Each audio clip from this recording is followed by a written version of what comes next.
pessoas na nossa sala. A gente teve 20 inscritos para hoje. Além dos 20 inscritos, o convite do GIF, ele também foi a segunda rodada do convite com o link aberto. Então, além dos 20 inscritos, é possível que pessoas entrem ao longo do nosso encontro. Então, se Nara estiver pronta, preparada, eu gostaria, então, de abrir a mesa, porque nós já vamos... Eu gosto muito, né? Acho que eu vou começar assim, gente. Eu acho que esse mundo virtual também nos ensinou que a pontualidade é uma coisa boa, ainda mais nesse mundo virtual, onde a gente entra em uma reunião, sai, não tem mais nem o tempo do cafezinho. Então, celebrando aqui que todos estão, que já temos um quórum bem bacana, abro, então, formalmente o nosso Diálogos ISP.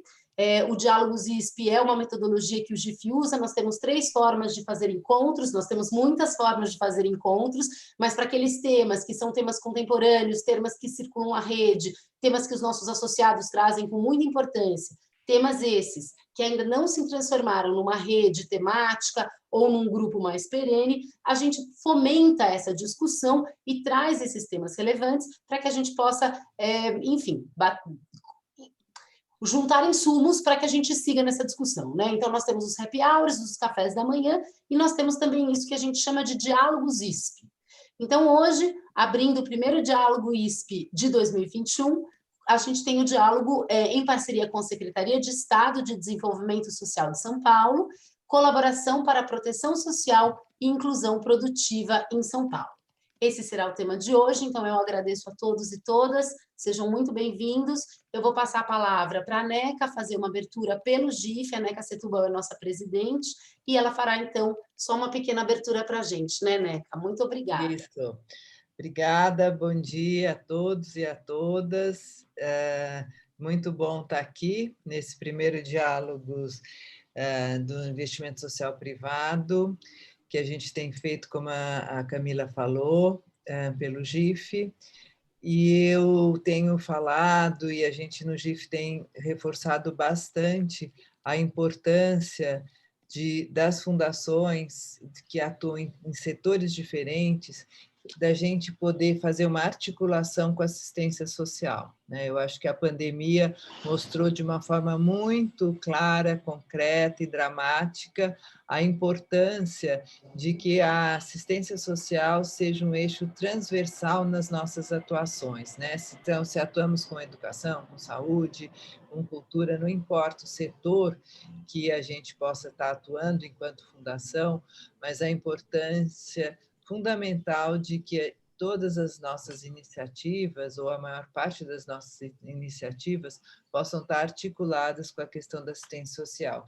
E essa dramaticidade que nós estamos vendo desde o ano passado, com a pandemia, e ainda estamos vendo atualmente, mas certamente não vai passar tão rápido.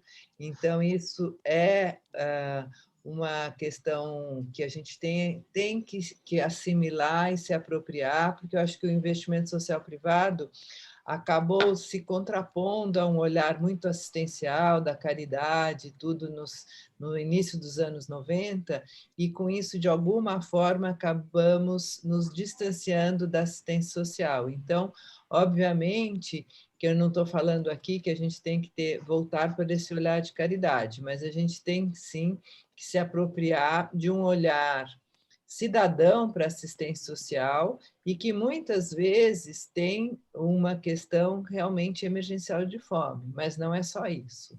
Então, eu abro aqui esse diálogo, reforçando a importância de a gente estar ouvindo aqui a Secretaria de Estado e ouvindo as diferentes pessoas nessa articulação com a assistência social. É isso. Obrigada, Camila. Obrigada, Neca. Então, como a gente já disse, né, esse encontro hoje ele está sendo realizado em parceria com a Secretaria de Estado de Desenvolvimento Social. A secretária Célia Parnes estará conosco a partir das 10h30, porque ela teve um compromisso às 10 horas com o governador, que não pôde adiar. Ela estará conosco às 10h30, mas para iniciar essa conversa, É um prazer receber a Naira Caran, que é secretária executiva da pasta e que fez a gentileza de estar aqui com a gente hoje, nesse primeiro momento, explicando um pouco, mostrando para a gente um pouco os desafios, os caminhos e os projetos aí da Secretaria de Desenvolvimento do Estado de São Paulo. Então, Naira, é um prazer ter você. Você gostaria, então, abro a palavra para você, e se você precisar de ajuda com o PPT, eu sei que você tem um PowerPoint para apresentar para a gente, é só me pedir, eu estou aqui, pode, qualquer coisa é só chamar. Então, a bola está com você, Naira, muito obrigada. Muito obrigada, Camila. Muito bom dia a todos e a todas. É um prazer e uma alegria para mim estar aqui nessa oportunidade de falar um pouquinho dos nossos projetos, da nossa realidade aqui na Secretaria de Assistência e Desenvolvimento Social. Eu estou hoje na Secretaria Executiva, vim da área da educação, onde atuei por muito tempo, então, por isso, fiquei muito feliz em ouvir as palavras da NECA em termos de eixos transversais da assistência, em termos da necessidade de articulação, em termos de ter um olhar mais cidadão para essas pessoas que estão na pobreza, na extrema pobreza, e que são as mesmas pessoas que estão aí na rede estadual de educação, que são as mesmas pessoas que estão aí precisando da assistência à saúde.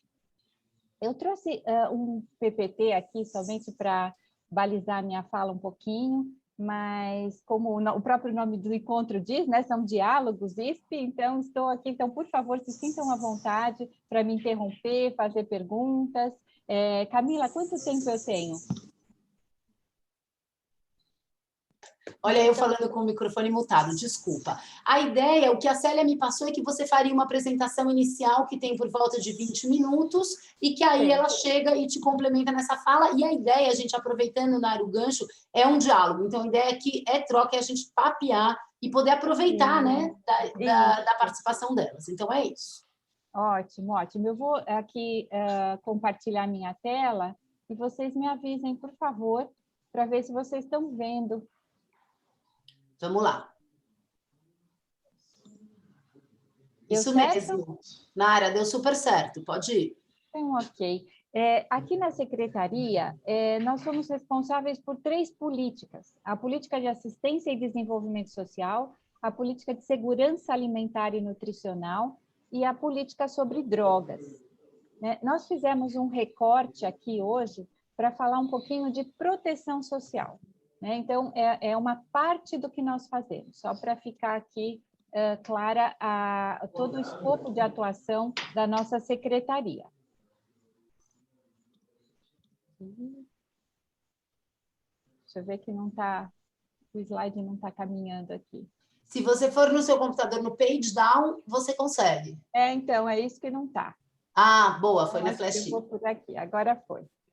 Então, diante disso, diante dessas 3 políticas que temos que aqui operar na Secretaria, então, qual é o nosso objetivo? Nós temos que reduzir o número de famílias e pessoas na faixa da pobreza e da extrema pobreza.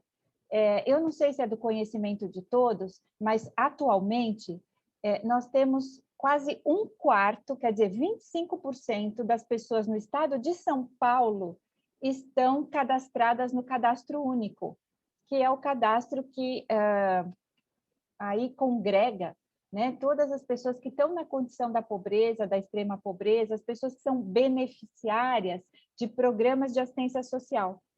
Então, eu estou falando de 1/4 da população desse estado, eu estou falando de mais de 11 milhões de pessoas que estão hoje no estado de São Paulo nessa condição de pobreza, extrema pobreza. Então, o nosso enfoque, ele vai muito além do assistencialismo, apesar de que o assistencialismo também faz parte da nossa atuação, mas ele precisa ir além, porque nós precisamos mover esse ponteiro, tirar essas pessoas dessa condição que elas estão hoje e que é uma condição que os estudos mostram que é transgeracional. Então, vamos lá, tentar mais uma vez aqui. Então, dentro disso, né, quais são os pilares do plano que nós temos para a proteção social? Obviamente, a gente entrou aqui em 2019, nós fizemos um plano estratégico para 4 anos, né? Esse plano estratégico é uma obrigação legal até que nós temos que fazer, é o PEAS, o Plano Estratégico da Assistência Social. Ele foi feito em 2019 e aprovado no início de 2020, janeiro, aí em fevereiro de 2020, pandemia, né?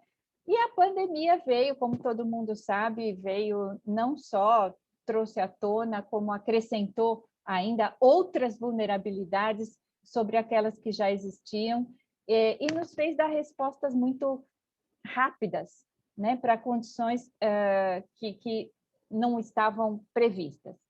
Então, diante da pandemia, né, nós tivemos aí que potencializar as ações que já estavam previstas e criar outras ações. Então, que pilares a gente usou para isso? Primeiro, a questão territorializada, porque a gente tinha já a pobreza anterior à pandemia, muito clusterizada em territórios, e depois veio a pandemia, que no início também tinha uma ação mais na capital, em volta da capital, e depois ela foi tendo um movimento em direção ao interior. Então, nós tivemos que acompanhar tudo isso. Trabalhamos em cima dos indicadores científicos de disseminação da Covid, que ela foi levando com ela um rastro de insegurança alimentar, em especial, para essa população, né? Nos baseamos num sistema integrado de monitoramento inteligente que foi feito pelo governo. O cadastro único, né, foi a base para distribuição de benefícios. Ele sempre foi, e agora ele teve uma atuação na pandemia central, para que a gente pudesse fazer escolhas e tomar decisões acerca da distribuição desses benefícios. Contamos com a ajuda do setor privado, o apoio inequívoco, importantíssimo do setor privado no Comitê Empresarial Solidário, onde foram feitas doações, inclusive, como um exemplo aqui para vocês, nós distribuímos 1 milhão de cestas básicas no Estado. Não conseguiríamos ter distribuído se a logística toda dessa distribuição não tivesse sido doada. Não teríamos conseguido, né? A gente conseguiu com orçamento a aquisição das cestas, mas a logística era proibitiva e ela foi doada dentro do escopo do Comitê Empresarial Solidário. Isso como um exemplo, tá? As doações foram múltiplas e bastante generosas para conosco. Criamos ações emergenciais e expandimos a oferta daquelas ações que já tínhamos, e tudo isso no planejamento possível, né? Que a gente fala que a pandemia ela não foi uma guerra organizada, né? É guerra de guerrilha, vai acontecendo e a gente vai reagindo sempre dentro do planejamento possível. Então, o nosso desafio em 2021 era verificar o que sobrou nesse território de ações que nós fizemos em 2020, ainda no sentido de acolher e criar um acolchoamento para essas pessoas na pobreza e extrema pobreza, que o número aumentou, né, em 2020. E, além disso, como é que a gente poderia agora, em 1 ano e meio, né, criar ou potencializar políticas para mobilidade social, e não só esse acolhimento e esse acolchoamento. Então, esse foi o desafio do plano para a gente em 2021 e 2022. Então, dentro disso, quais são os públicos que nós precisávamos pensar? Né? Essas pessoas que estão no cadastro único, pobreza, extrema pobreza, as pessoas em situação de rua, né, que foram muito afetadas, em especial em relação à alimentação, as pessoas nas comunidades e favelas, os idosos que, além de já serem vulneráveis, até por definição, né, também ficaram mais vulneráveis por serem o público alvo aí da pandemia, né, da Covid-19. Crianças e jovens, mulheres em situação de violência doméstica, todos nós sabemos aqui que a violência doméstica na pandemia também foi potencializada. grupos populacionais tradicionais específicos, aqui a gente está falando de quilombolas, de indígenas e outros públicos que também precisaram de cuidados especiais, e apoio às gestões municipais, né, que se viram lá tendo que operar várias coisas novas e sem a preparação para tal. Até aqui, vocês têm alguma dúvida? Querem fazer alguma pergunta? Essa tabela que eu trouxe aqui para vocês, ela não é uma tabela que vai ser muito inteligível, mas é só para vocês terem uma ideia de como nós nos organizamos na pandemia, tá? Então, a gente tem na vertical, né, a gente tem as nossas ações. Então, ela está dividida em segurança alimentar, segurança de renda, a segurança sanitária e a proteção social. E nas linhas, a gente tem os públicos. Então, a pobreza, extrema pobreza, todos aqueles que eu mostrei para vocês. Então, nós nos organizamos dessa maneira, que ações que tínhamos, que públicos que temos, o que a gente já tinha acontecendo e o que estava ali, um vácuo, né? E que precisava ser preenchido com ações emergenciais. Então, essa tabela, ela nos representa muito no período da pandemia, porque ela foi a base que nos ajudou a organizar as nossas ações, a verificar os pontos que ainda estavam desatendidos e como é que a gente faria, que ações que a gente definiria para atender. Então, eu gosto de mostrar, mesmo que ela não esteja muito inteligível, mas depois vocês podem recebê-la de forma a analisar e organizar o pensamento aí em torno dela. Ela foi muito importante para nós, porque nos ajudou aí numa ação de pandemia, ou seja, numa urgência, numa emergência, ela nos ajudou a organizar as nossas ações. Ô, Nery, uma pergunta, desculpa, eu tenho uma perguntinha. Nessa tabela, as cores, elas significam as parcerias com outras secretarias, é isso? Sim, sim. Algumas ações não foram feitas só por nós, mas nós demandávamos. Então, eram ações que nós executamos, e as cores indicam ações que a gente não poderia executar nem sozinho, e às vezes nem poderia ter nada de execução, e a gente demandava a execução de parceiros ou outras secretarias, enfim. Foram ações que demandavam uma ação mais articulada, mais integrada e que não estava no nosso escopo total de atuação, tá? Então, a gente chamou de operação e demanda de operação, que foi como nós nos organizamos, né? Então, dá para ver aí que o nosso objetivo era que não tivesse nenhum vazio nessa tabela, para que a gente pudesse, de alguma forma, atender aí as demandas de todos os públicos e de todas as frentes de segurança, inclusive a segurança sanitária, que também apareceu no nosso radar e não era nada, para nós, não era uma coisa que a gente tinha como já confortável, como que a gente tinha conhecimento sobre isso. Então, nós precisamos evoluir muito aqui para poder trazer isso para o nosso planejamento. Te respondi, Camila? Ok, alguém tem mais alguma pergunta? Vamos passar um pouquinho, então. Os slides estão com um delay aí, eu vejo que... Pronto. Eu vou aproveitar, Naira, Não, de novo. É uma pergunta sobre o slide anterior, mas não precisa mudar, não. Anterior àquele colorido. Bom, também voltar? Não sei, eu vou... Não, deixa. Eu vou falar, mas se você achar melhor, você me responde no final, tá?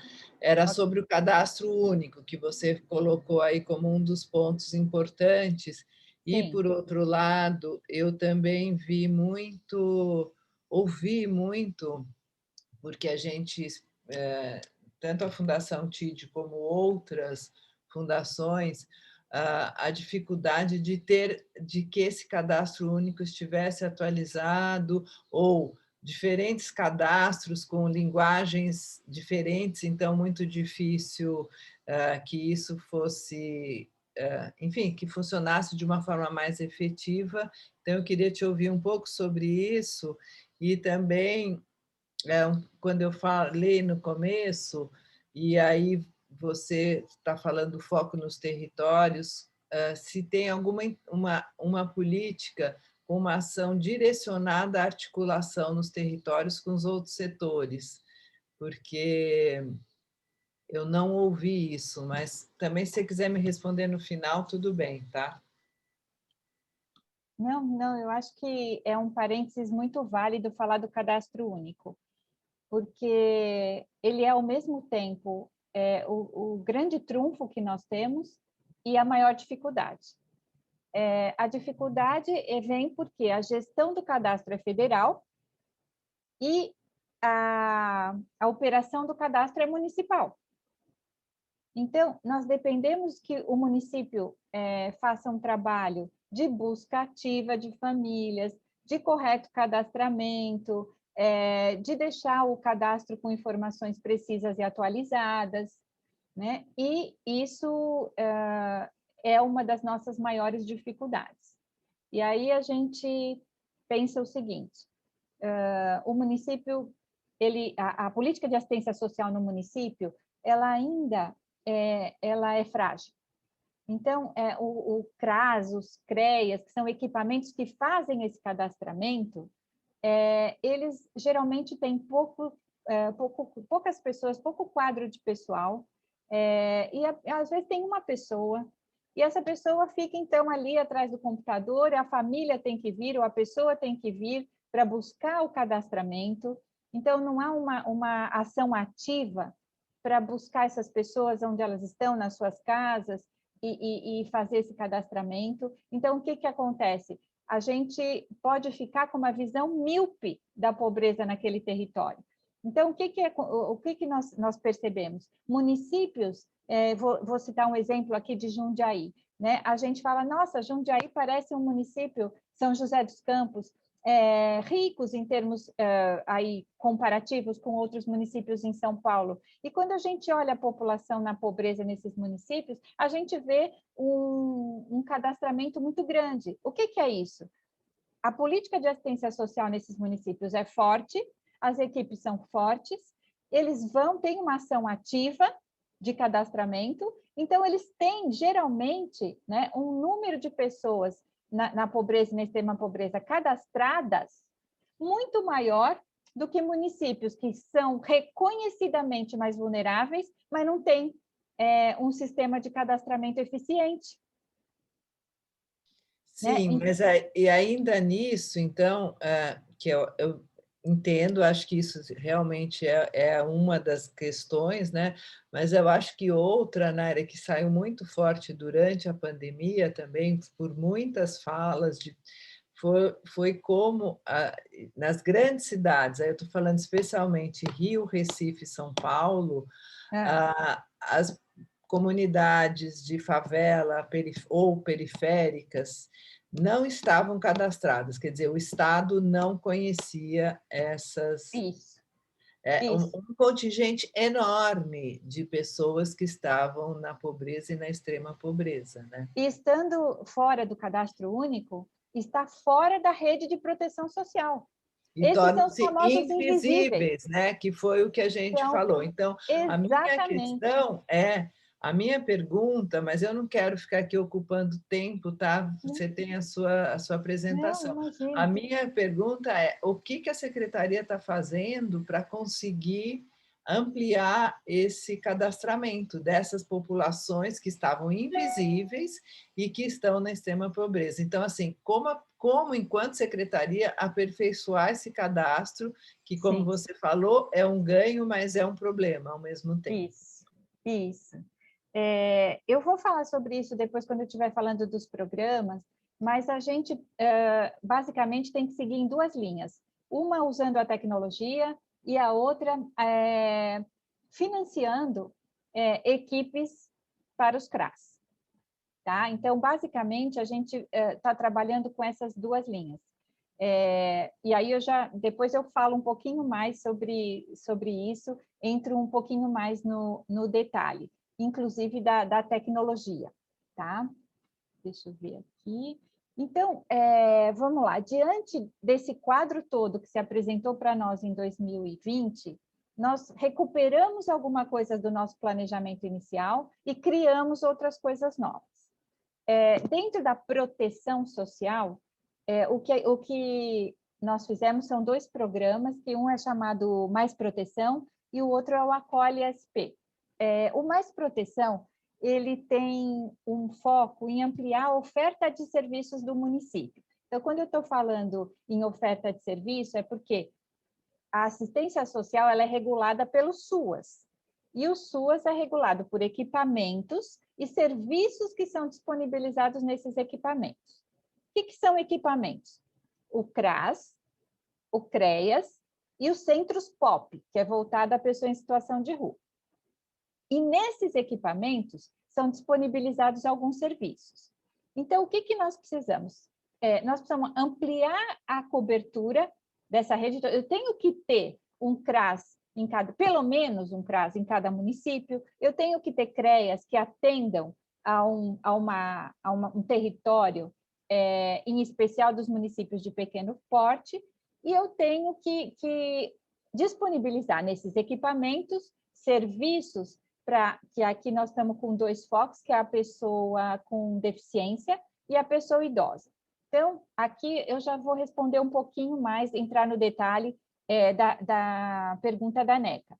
Então, aquele idoso, aquela pessoa com deficiência, que não sai da casa dela para buscar um equipamento, ela não vai sair, ela tem restrições de mobilidade, e ela não vai até lá. Então, esse é um dos pontos onde o cadastramento fica muito falho.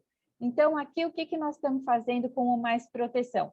Nós estamos ampliando o repasse que o Estado faz para o município, porque hoje, como o SUAS funciona, o Estado não pode fazer um cadastro. Eu não estou dizendo que nós não vamos fazer, porque nós já estamos pesquisando algumas formas de fazer, mas o SUAS hoje não permite que o Estado cadastre, é o município. Então, o que o Estado faz? Ele financia, né, que o município contrate técnicos, organizações sociais, para que ele possa prover esse credenciamento, que ainda é o credenciamento normal da assistência social, tá? Que uma ficha de cadastramento, ela dura praticamente 3 horas. 3 horas de entrevista com a família. Então, isso é uma questão bem importante. Então, isso é um dos pontos que a gente está atacando aqui o cadastro. Um outro ponto, ainda dentro da proteção social, é o programa Acolhe SP. Esse é um programa de urgências e emergências. Quando a gente chegou aqui no Estado, nós percebemos que não tinha uma forma legal do Estado atuar em calamidades. Então, quando nós chegamos aqui, né, teve uma época de extremas calamidades decorrentes da chuva. E depois, logo em seguida, não sei se vocês lembram disso, foi no início de 2019. E depois, logo, teve uma questão que foi em Suzano, com aquela escola, onde houve aquelas mortes todas dos jovens e das pessoas. E aí nós queríamos agir e percebemos que a gente não tinha legalmente nenhum espaço de atuação, nem nas calamidades da chuva, nem nas situações aí de emergência. Então, nós fomos atrás de regulamentar uma ação do Estado e os municípios também precisam regulamentar. Então, aqui era uma questão mais assim jurídica, para nos dar um arcabouço legal para que a gente pudesse atuar em emergência, nós e os municípios. Então, esse é o programa Acolhe SP, e hoje a gente tem no Estado, em 2020, nas chuvas, em toda a situação local, municipal de emergência, o Estado já pode atuar, tá? Então, esse é o programa Acolhe SP. Deixa eu mudar o slide aqui. Aqui entra uma novidade. Essa é uma estratégia nova que nós estamos desenvolvendo, aplicamos em 2020 e estamos agora aperfeiçoando essa estratégia. Nós chamamos de metodologia Prospera. O que nós estamos falando aqui? É um programa que envolve basicamente 4 eixos. É um programa de projeto de vida, tutoria, transferência de renda para poupança e capacitação profissional. Então, ele é baseado nesses 4 eixos e é uma aposta. O programa Prospera, a metodologia Prospera, seja para família, seja jovem, ele é uma aposta. É uma aposta de que a criação de vínculos de base segura podem fazer a diferença na mobilidade social de uma pessoa e de uma família. Então, o que nós estamos falando aqui? Nós estamos falando de que a família ou o jovem, ele é acompanhado por um técnico psicossocial, um tutor, que vai com ele trabalhar competências socioemocionais, vai trabalhar com ele a questão de se planejar em médio e longo prazo, né? Em forma de geração de renda para ele e para a família. Ao mesmo tempo que ele passa por esse processo todo, ele vai recebendo um dinheiro tanto para a subsistência dele, quanto para a poupança, que no final do programa ele tem acesso a essa poupança para que ele possa usar para aquisição de ativos ou para qualquer outra coisa que ele queira no projeto de vida dele. E ele também recebe uma capacitação de ofício, de gestão, o que for, que seja alinhado ao projeto de vida dele, ou plano de desenvolvimento profissional, como queira chamar. No caso do jovem, a gente chama de projeto de vida. Então, isso é uma ação que tem por objetivo que essas pessoas e essas famílias consigam superar a condição transgeracional de pobreza dela.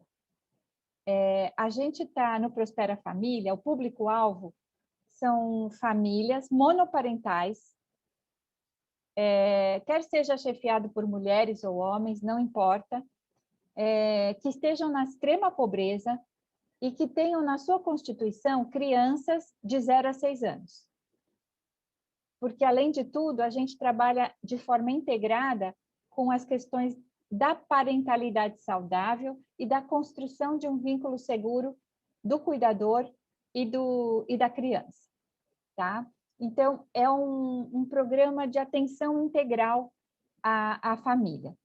E o Prospera Jovem, ele tem a mesma metodologia, só que o público-alvo são jovens que estão na rede estadual de ensino, que estão do 9º ano ao 3º ano do médio, e a ideia é a mesma, trabalhar com tutoria, trabalhar com um projeto de vida e dinheiro transferido para a poupança para que ele possa executar o seu projeto de vida. O Prospera Jovem, ele, por enquanto, está restrito à região do Vale do Ribeira, tá? Porque é uma região ali, é considerada um bolsão de pobreza muito, muito contundente no estado de São Paulo. Então, o programa está começando por lá, começou em 2020, e depois eu posso contar um pouquinho para vocês do que foi essa implantação.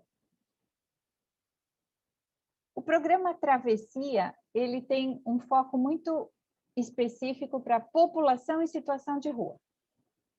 Então, ele também é novo e é uma metodologia que também está sendo testada agora, de acolher e acompanhar essas pessoas através de tutoria e através de um acolhimento em repúblicas, capacitação dessas pessoas, e acompanhamento por 1 ano, depois de deixar a situação de rua, para que a gente não tenha aí um movimento de retorno dessas pessoas à situação anterior, tá?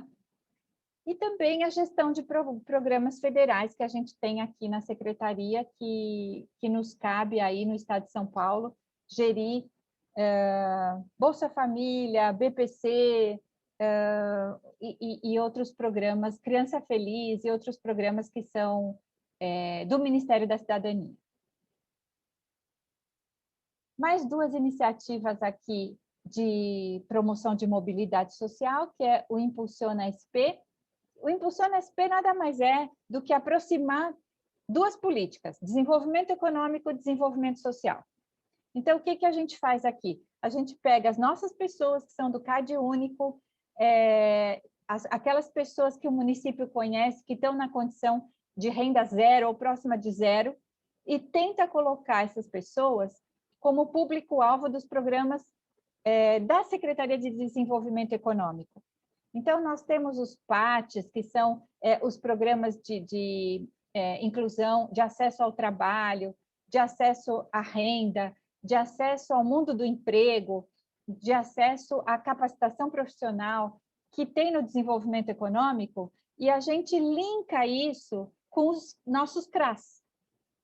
Então, nós estamos fazendo um trabalho de capacitar os CRAs para trabalhar a empregabilidade das pessoas vulneráveis.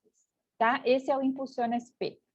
E o Longevidade é um trabalho mais para a população 50+, e também ele tem foco no envelhecimento ativo, mas tem foco também na inclusão produtiva dos 50+, sempre na faixa da pobreza e da extrema pobreza. Estou indo muito rápido, gente, estou atendendo aqui aos objetivos de vocês. Tá ótimo, Naira. Segue nesse pique, e aí, quando você terminar, a gente vai dar um alô para a Célia, que também já entrou. Então, segue lá. Eu estou terminando aqui. Aqui nós temos o recorte daquela população que faz uso abusivo de álcool e outras drogas. Tá? Nós estamos falando aqui das pessoas que fazem esse uso indevido dessas substâncias psicoativas, e que, no Estado, a gente atende essas pessoas através do programa Recomeço, que é um programa que tem comunidades terapêuticas, que é a hora que essa pessoa sai da rua, ou elas têm, geralmente, os vínculos familiares rompidos ou muito próximo disso, estão nas comunidades terapêuticas que a gente gerencia. E depois que elas saem das comunidades terapêuticas, a ideia é que elas vão para as repúblicas, onde ela tem um nível maior de autonomia e começa o processo de reinserção social. E aqui, nessa hora, é que a gente está entrando com aquela metodologia Prospera que vocês viram, para essas pessoas. Então, a gente tem o tutor, tem o projeto de vida, tem a transferência de renda, e tem a capacitação em ofício para o trabalho, tá? Para a geração de renda. Então, esse também é uma iniciativa nossa, nova, e que está prevista aí para 2021, 2022. Não estou aqui, pronto.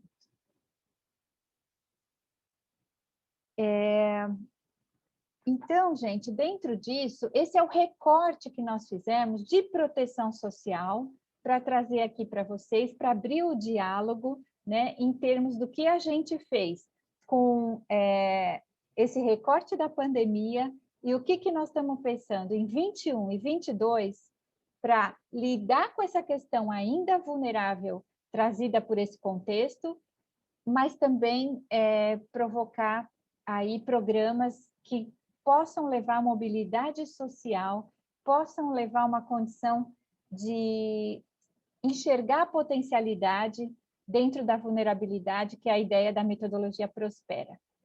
Era isso que eu queria trazer para vocês aqui, enquanto recorte da nossa atuação, e eu acho que a secretária Célia já está aqui conosco.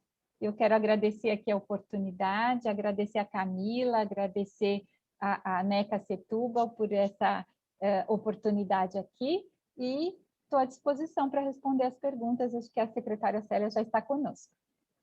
Obrigada, Naira, foi excelente, muito bom, muito propício esse PPT, porque ele ajudou a gente também a visualizar tudo que você trouxe.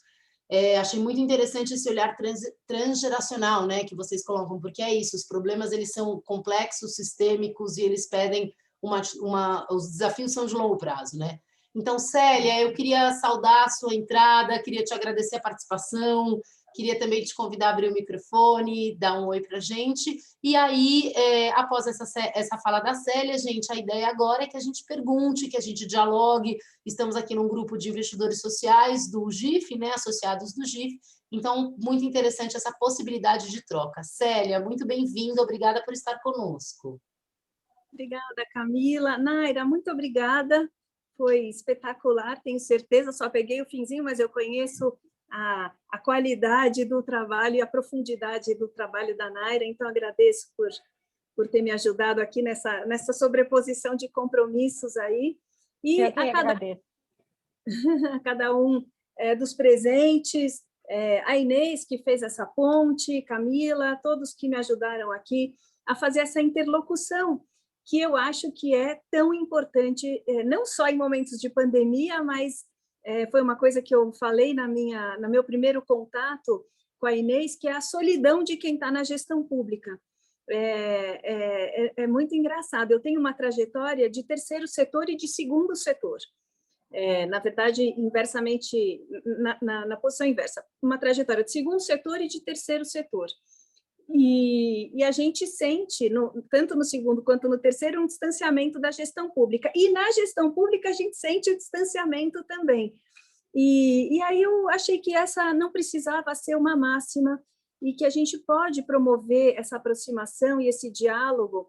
E foi com base nesse pensamento que nós buscamos essa aproximação com o GIF, porque eu já tive nesse sapato, enfim, eu já estive, eu fui durante muitos anos da Unibis, que vocês, alguns conhecem, que é a União Brasileiro-Israelita do Bem-Estar Social, a mais antiga organização de assistência social do Brasil, e conhecendo os desafios do terceiro setor e também com muita interface com fundações, com institutos, e enfim, para mim é fácil de entender cada uma das posições, mas eu acho ainda que nós trabalhamos em posições muito estanques, muito mais estanques do que deveria ser. E, na verdade, eu vejo muito, claro, a execução das políticas públicas é majoritariamente feita pelas organizações da sociedade civil. Claro que existem execuções municipais, execuções da gestão, mas ela é majoritariamente feita por organizações da sociedade civil. E os estudos são majoritariamente feitos pelas fundações e pelos institutos. E o que a gente, quando senta nessa cadeira aqui, fala, bom, cadê aqueles colegas, cadê aqueles meus amigos que estavam sempre por perto, vamos dizer, no terceiro setor?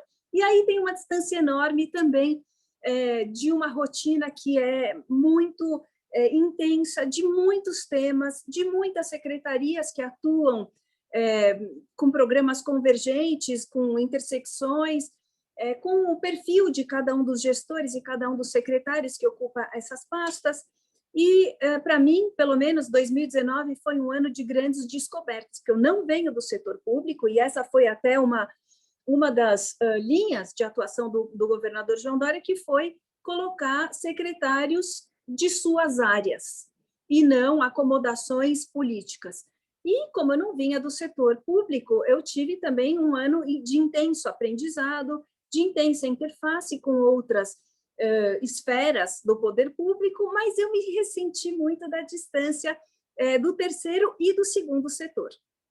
E, claro, 2020 foi um ano que permeadíssimo por sobressaltos que a pandemia foi nos transformando e exigindo do gestor público soluções inovadoras, rápidas, criativas, desburocratizadas, e realmente 2020 foi um ano de buscar, especialmente na Secretaria de Desenvolvimento Social, atender a população mais vulnerável, de extrema pobreza, ou os novos vulneráveis, e corrermos para socorrer. E foi isso que a gente fez com muita velocidade, especialmente na questão de segurança alimentar, que foi primordial, que foi vital, e que nós fizemos com muita intensidade, muita potência e com muita ajuda do segundo setor. E, nesse momento, o segundo setor se aproximou muito rapidamente, até pelo próprio perfil do governador João Dória. Ele aciona, então, um grande grupo de empresas e um grande grupo também de fundações e institutos que fazem filantropia, que fazem aportes, cada um nos seus setores, e cria um comitê empresarial solidário que permanece até hoje e com o qual o governador já captou 1,8 bilhão de reais para iniciativas como alimentação, como saúde, respiradores, leitos, equipamentos de proteção individual, mas majoritariamente um investimento muito grande na população mais vulnerável do Estado, que sempre foi a prioridade dele. Aliás, eu vou contar aqui, Camila, um bastidor, porque eu acho que bastidores são muito divertidos. E um bastidor das reuniões de secretariado do governador.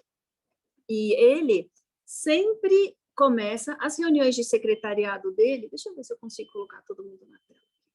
Ele sempre começa as reuniões de secretariado dele com duas constantes. Uma, ele tem o símbolo da maçã verde, que é um símbolo que ele apresenta sempre em todos os gabinetes, tem, o meu também tem, o palácio, em todos os lugares vocês vão ver as maçãs verdes, que para ele é um símbolo de inovação, de pensar grande, de pensar fora da caixa, de agir rapidamente, de ser inovativo, e ele sempre fala isso no começo das reuniões. E outra coisa que ele sempre fala no começo das reuniões é que todas as secretarias trabalham para os mais vulneráveis, as pessoas que estão na pobreza e na extrema pobreza, e que todos os projetos têm que priorizar esta população, e que todos os programas devem ser intersecretariais, observando prioritariamente, primordialmente, a população mais vulnerável do nosso Estado. E isso, para nós, da Secretaria de Desenvolvimento Social, logicamente, é música, porque mostra que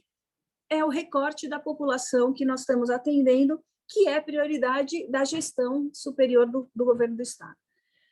E, então, enfim, estava contando para vocês um pouco cronologicamente, eu sou administradora de empresas, então, atuei no mundo empresarial, atuei muito intensamente no terceiro setor, e agora, então, me encontro com essa experiência numa posição de tentar agregar tudo isso e agregar todas essas pessoas e todos esses interesses em torno de uma ferramenta muito poderosa, que é a posição e a situação de gestão pública. E eu vejo muitos que estão aqui presentes, né, José Marcelo, a gente conversou também bastante sobre isso, muitos dos que estão presentes aqui como potenciais poderosos aliados em tudo que as fundações, os institutos que vocês estão envolvidos produzem. E são estudos de recortes específicos que alguns dos institutos têm como foco, como olhar, são estudos macro, são estudos econômicos, são redes de contato, são informações que muitas vezes vocês gostariam de ver permeada na gestão pública e que acaba, imagino, né? Como eu disse, eu já calcei os 3 sapatos, então o quanto é frustrante você ter a informação da linha de frente, você ter a informação da ponta, ou dos melhores pesquisadores, dos melhores economistas do Brasil, e não ver ressoar isso numa política pública que poderia ser rapidamente implantada, ou que poderia fazer diferença, e que poderia mover os ponteiros. E vice-versa, quer dizer, o quanto gostaria de saber o que está acontecendo de desenvolvimento dentro da secretaria, como a Naira contou agora, todos os desenvolvimentos que foram feitos com base em estudos, com base na academia, mas imagina se a gente tivesse também todos vocês e todo o grupo que vocês representam aqui no GIF, aliados a nós em cada uma dessas verticais, o número de informações, de estudos e de forças convergentes que a gente teria pelo Estado inteiro. Então, eu vejo como esse momento aqui, agradeço muito José Marcelo, Camila, a querida Neca, que eu estou revendo aqui hoje, cada um dos que está envolvido aqui nesse processo, como um momento de encontro nosso, e que talvez realmente não pudesse ser antes, porque realmente 2019 era um ano de diagnóstico, de leitura, e um ano também que o gestor público não administra o seu orçamento, ele ainda administra o orçamento da gestão anterior. 2020, não, 2020 já foi o ano que nós começamos a executar o nosso planejamento com o nosso plano orçamentário, mas que nós fomos atropelados pela pandemia. Esse ano, nós ainda estamos atropelados pela pandemia, mas a gente não vai apenas orbitar em torno desse assunto. Esse ano já é o ano que nós temos que entender que o horizonte é de mais 2 anos nessa cadeira, e que agora é a hora de colocar toda a potência, toda a velocidade, todos os contatos, todos os amigos, todos os estudos, todos os contribuidores todas as pessoas que podem contribuir com força para uma gestão mais inovadora, mais moderna, mais informada, com mais tecnologia, que eu sei que cada um de vocês atua muito fortemente nisso.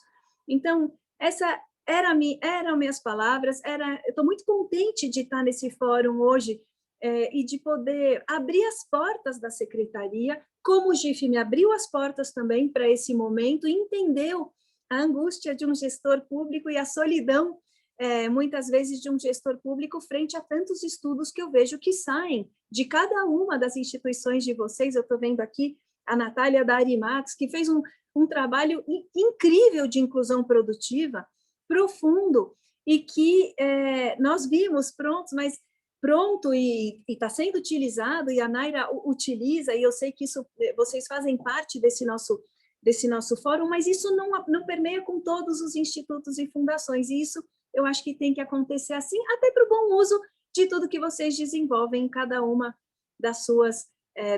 dos seus grupos. Então, agradeço imensamente, de verdade, eu estou me sentindo aqui numa sala com amigos, abrindo o meu coração, abrindo as portas da secretaria, como o GIF me abriu também, para que a gente tenha uma gestão pública colaborativa. Não precisa ser uma gestão pública, exclusivamente pública. Eu acho que ela tem que ter a participação de todos os setores, de todos os conhecimentos, de todos os técnicos, estudiosos, interessados, doadores,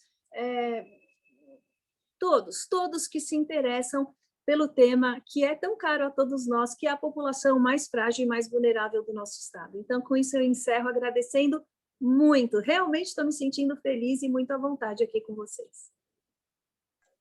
Muito obrigada, Célia. Muito bom mesmo essa possibilidade dessa articulação, dessa parceria.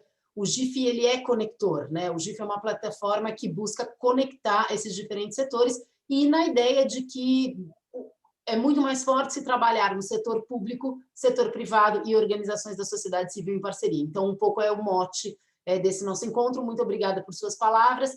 Eu gostaria, então, agora de convidar todos vocês, quem quiser abrir suas câmeras, entrar, articular aqui com a gente no debate, e estamos abertas para agora é a hora da roda de conversa. Então, convido todos e todas que quiserem perguntar, interagir, por favor, o palco é nosso.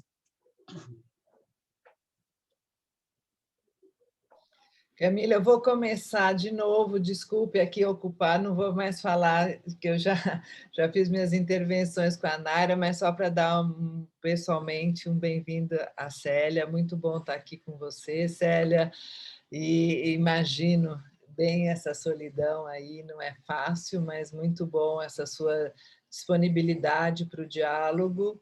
E como a gente já falou no início, né, a importância, e que você reforçou, a política pública não é uma política apenas governamental, né? Então, ela envolve toda a sociedade civil também, e o segundo setor das empresas, logicamente. Então, só reforçar aqui a importância desse encontro, desse diálogo, e a clareza que a gente tem no GIF de que as fundações podem fazer muita coisa, mas é muito pequeno diante de toda a enormidade que é o setor público, o setor governamental que é responsável por toda essa população. Então, a gente tem buscado enfatizar e discutir sempre o papel estratégico que pode ter as fundações e os institutos, e esse olhar de um trabalho cada vez mais colaborativo, que é fundamental, porque é só nessa articulação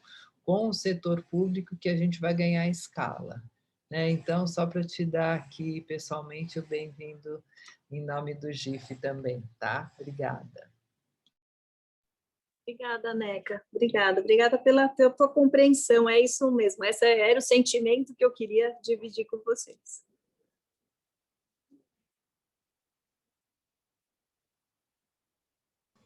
Oi, bom dia. Primeiro eu queria agradecer essa exposição, de fato foi bem claro. Eu sou Regiane, eu trabalho na Fundação FEAC aqui em Campinas, tá? É uma fundação também que faz investimento social privado aqui no município. E a Célia, ela traz que, né, a gente aqui desse lado, então, fazendo alguns estudos, né, algumas pesquisas em relação, principalmente aos desafios que tomaram proporções muito grandes, né, no ano de 2020, com a pandemia, a gente também tem a possibilidade, pelo menos pela Fundação FEAC, de testar novas tecnologias sociais, né? E eu vi que, pela apresentação que vocês trouxeram, converge muito o que a gente está testando. Então, por exemplo, o serviço de atendimento da proteção social básica em domicílio, né?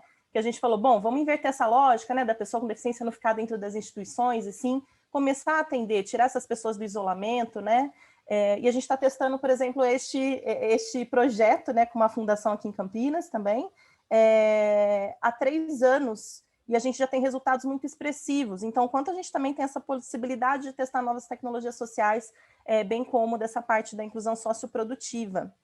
Então, eu acho que, de fato, a gente precisa conversar mais, né? Então, aqui a gente testando e mostrando que é possível, que dá resultado, né? Outras vezes não dá resultado, então a gente parte para outra, mas procurando a solução para os problemas que estão se apresentando, né? Então, na verdade, né, eu queria falar com vocês até para a gente poder abrir as portas, para a gente trocar um pouquinho das experiências que a gente está fazendo aqui e com resultados já, né, para apresentar para vocês, e o quanto isso poderia ser escalado para o Estado, tá? Então, na verdade, eu queria realmente trazer um pouquinho do que a gente está fazendo também e essa importante troca.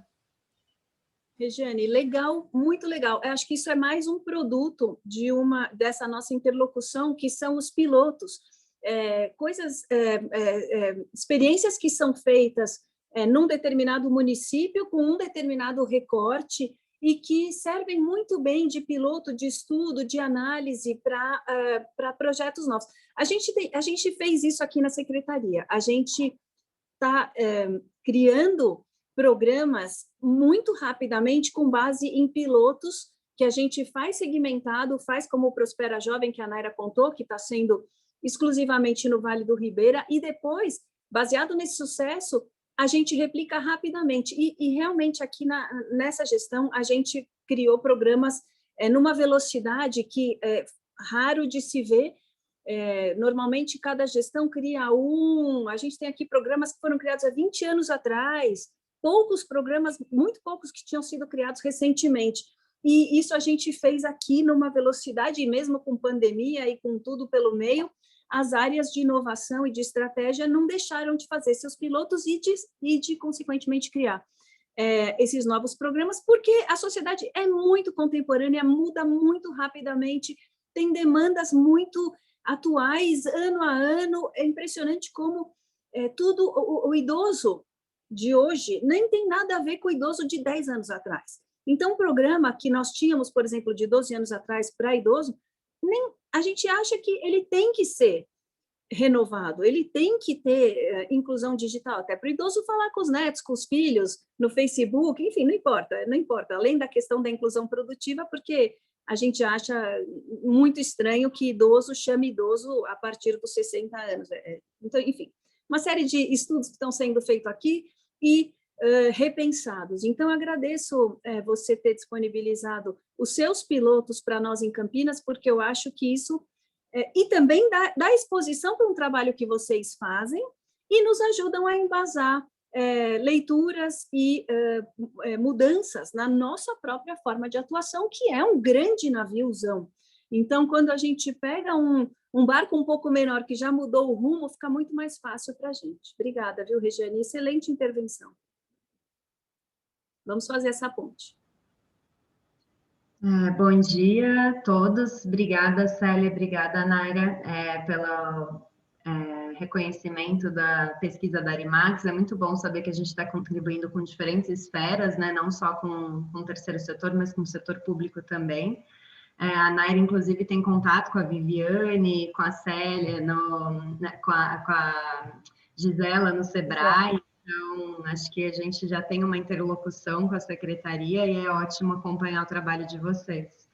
A minha pergunta, acho que a Naira começou a falar um pouquinho sobre os programas de inclusão produtiva. Esses estudos que a Célia comentou, eles mostram que, embora sejam super importantes as ações de assistência social, elas não acabam com a pobreza transgeracional. Elas precisam ser combinadas com ações de inclusão produtiva.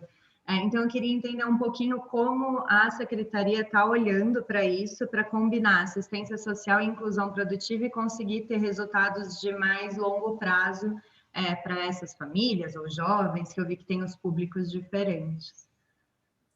Natália, eu começo, a Naira pode... Eu sei que a Naira tem um compromisso agora, ela me ajudou aqui na minha agenda. Naira, a hora que você precisar sair, fica à vontade.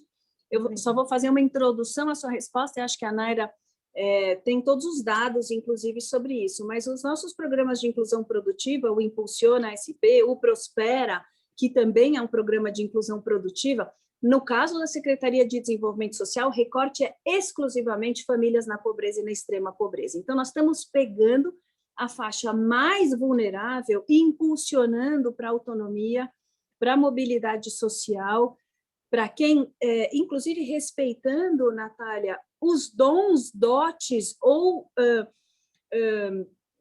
capacidades criativas de cada um. Então, por exemplo, o Prospera Jovem, ele não é aquele modelo tradicional de curso de capacitação para auxiliar de escritório, curso de capacitação para torneiro mecânico, aqueles cursos mais formais. Ele é um programa que respeita o dom e o dote do jovem, por exemplo. Então, se ele quiser ser... A gente tem até um dos filmes que o menino quer ser lutador de Muay Thai, e ele vai ser. O outro quer ser mestre capoeirista, e ele vai ser, desde que isso vire uma forma de geração de renda para a família dele. Então, essa questão de respeitar esses dons e dotes desse recorte da população elimina um pouco a questão de, mas ele não tem uma certa formação formal, mas ele não tem, vamos dizer, a dentição perfeita para ir buscar um trabalho formal no escritório.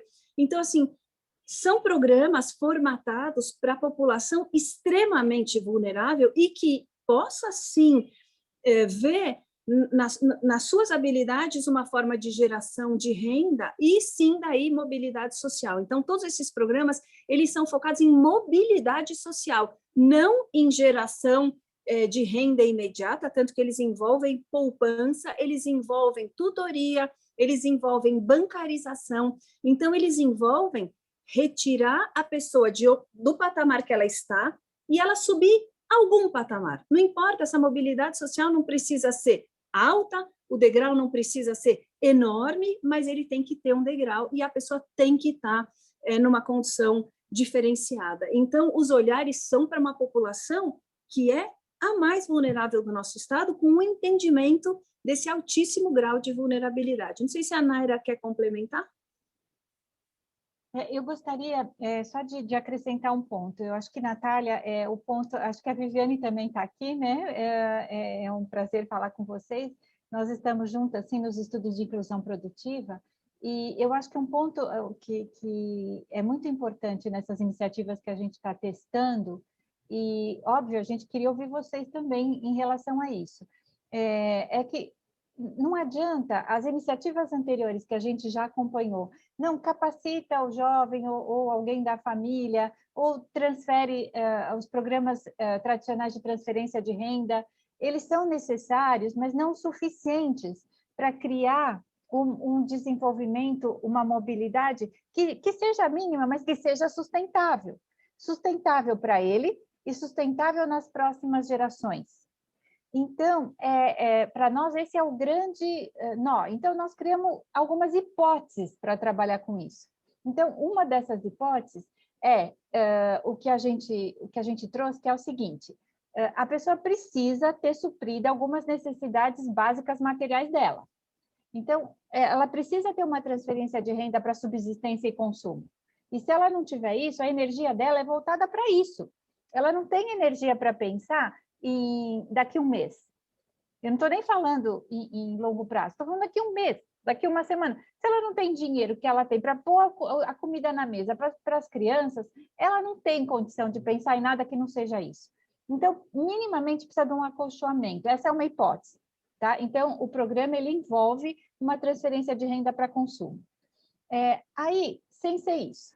Depois, então, nós estamos ali. Então, vamos falar assim, como é que uma pessoa ela se envolve em pensar a vida dela em médio prazo? A primeira coisa que nós entendemos é que ela precisa entender que aquilo é para ela. Que ela pode sim, e que apesar da vulnerabilidade que ela está vivendo, tem potência ali, tem potencialidade. Tem algum lugar para enganchar alguma coisa que ela sinta que é para ela. Então, tem questão de autoestima, tem questão de trauma, tem umas questões socioemocionais que, se a gente não trabalhar, né, não há um engajamento sustentável dessa pessoa num programa como esse. Então, essa é uma outra hipótese. A terceira hipótese é que, sem a criação de um vínculo com alguém, um vínculo que seja uma base segura, que provavelmente essa pessoa nunca teve, ela também teria dificuldade para engatar nessa agenda. Então, aí a questão do tutor.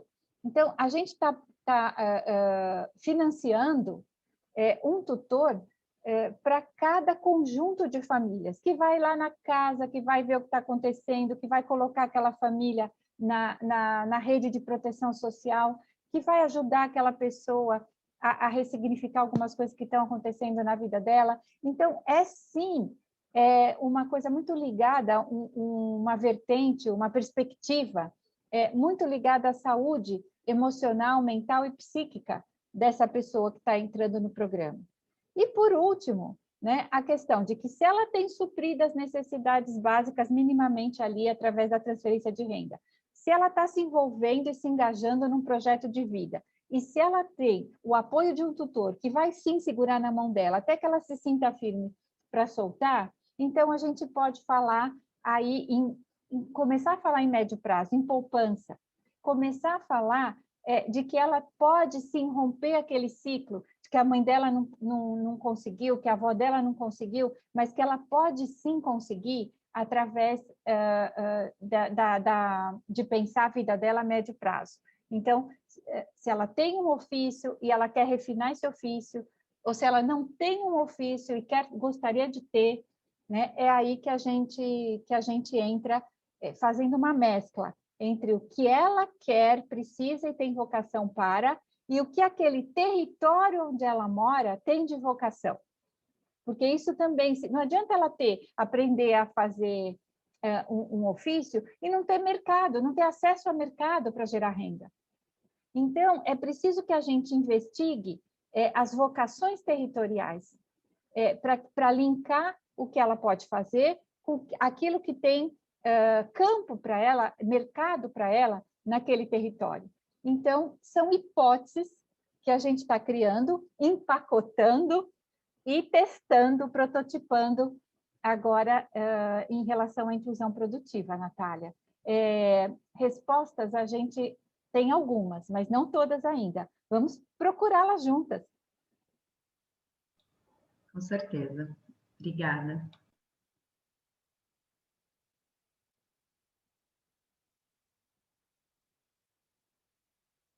Eu peço licença para deixá-los, né? Gostaria de agradecer aqui a oportunidade, a secretária Célia vai permanecer. Eu coloquei aqui no chat o meu contato, então eu estou à disposição, por favor, fiquem à vontade para a gente continuar essa troca. Muito obrigada, secretária Célia, muito obrigada, Neca, Camila, pela oportunidade, muito obrigada aqui a todos que nos ouviram. Obrigada Tchau. a você, Naira, foi um prazer tê-la conosco, obrigada de ter tocado esse início aí de conversa. Obrigada. Muito obrigada, tchau, tchau. O microfone está aberto para todos, quero que esse diálogo siga. Eu fiquei curiosa com uma coisa, Célia, gostaria vocês falaram muito a apresentação da Naira, depois da sua fala, tal, dessas parcerias, né, da colaboração e do quanto a gente precisa colaborar. Gostaria que você explorasse um pouco essas parcerias que foram feitas, não só por causa da pandemia, mas muito impulsionadas pela pandemia. Achei muito interessante, né, vocês terem esse comitê de empresários, desculpa se eu errei o nome, que os apoiaram. Você sabe que no investimento social privado também isso aconteceu, né? Em 4 meses de pandemia, foram o monitor das doações, que foi feita pela BCR, em parceria, o GIF também teve parceria nisso, foram 6 bilhões doados em 4 meses, a gente já passou desse número.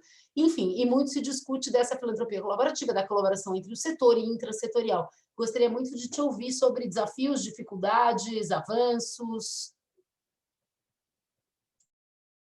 Camila, eu acho que aqui eu estou falando num fórum muito homogêneo, no sentido de que eu acho que todos têm o entendimento das travas do setor público. Sempre que a gente atua no terceiro setor, a gente enxerga isso com muita clareza, o quanto o setor público tem limitações jurídicas, de decretos, regimentais, históricas, políticas. Então, são tantas travas que o setor privado ele vem como uma independência, uma autonomia que ajuda demais o gestor.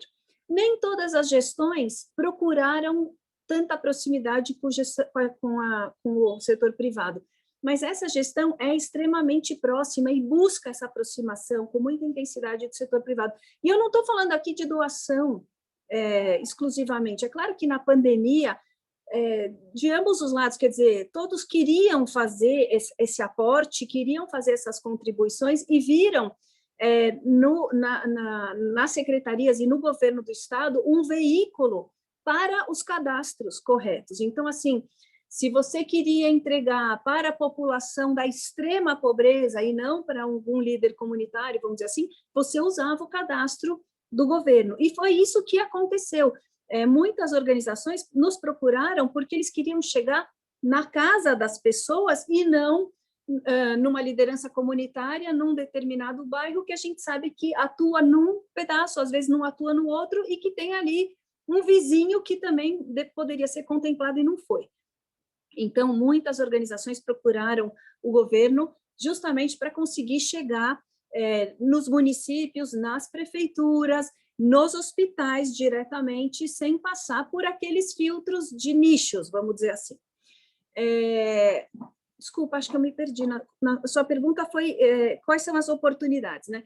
As oportunidades, então, eu vejo isso, eu vejo que essa aproximação com o poder público traz essa oportunidade de chegar exatamente no recorte de público desejado. Vejo a oportunidade de usar essa ferramenta que é a gestão pública para colocar de pé um projeto, um programa, um estudo que vocês possam ter feito e que acaba não encontrando repercussão em escala, como a Regiane falou agora há pouco. Às vezes você tem um ovo de Colombo, mas que você não consegue escalar, porque, lógico, não tem essa musculatura que o governo tem. Então, assim, a gente tem musculatura, a gente tem cadastro, a gente tem capilaridade, permeabilidade, e muitas vezes o estudo está na outra ponta, ou o piloto está na outra ponta, como a Regiane falou agora, e eu acho que essa conexão é muito poderosa e muito importante. Então, eu não estou nem dizendo exclusivamente em relação a doações, a aportes, a contribuições, também estou dizendo em relação a estudos acadêmicos, estudos experimentais, aos economistas que vocês têm aí, e também a flexibilidade que o setor privado tem, que o setor público não tem. Ou seja, se você, Camila, quiser contratar o José Marcelo para fazer um estudo para você, você contrata, porque ele é uma área especialista naquilo. Na gestão pública tem uma série de justificativas que eu precisaria dar, mostrando que ele é o maior especialista de todos os tempos naquele. Assim, é diferente, tudo aqui envolve um processo naturalmente licitatório, de transparência, de editais de chamamento. Isso também é uma coisa interessante que essa gestão fez, do governador João Dória.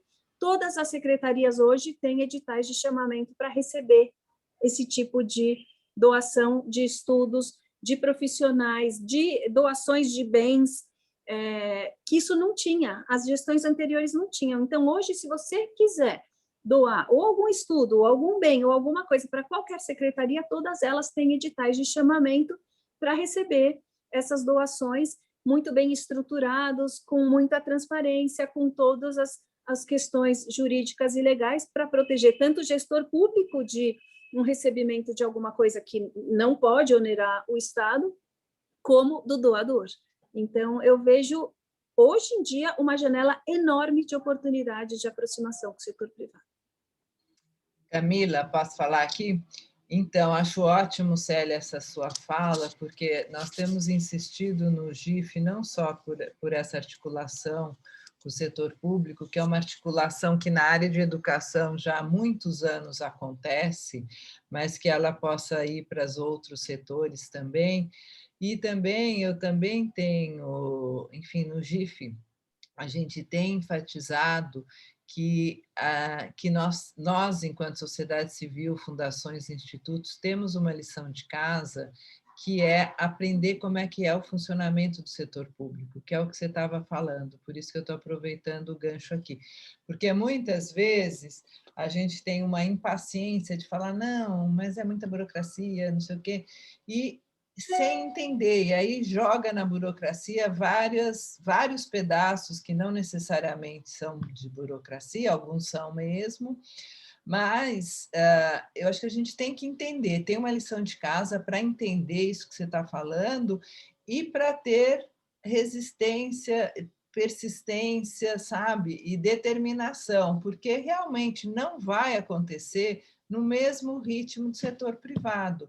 E é isso, é assim, é disso que se trata, né? Porque o setor público tem que dar conta dos seus múltiplos interesses e das igualdades todas que tem que levar. Então, eu acho que eu estou só aqui reforçando a sua fala no sentido de que bom que esse governo abriu muito mais portas, que está buscando ser mais ágil, mas a gente, enquanto sociedade civil, tem que aprender a lidar, mesmo dentro da agilidade, com toda a complexidade que é o setor público e é a parceria com o setor público, então, tá?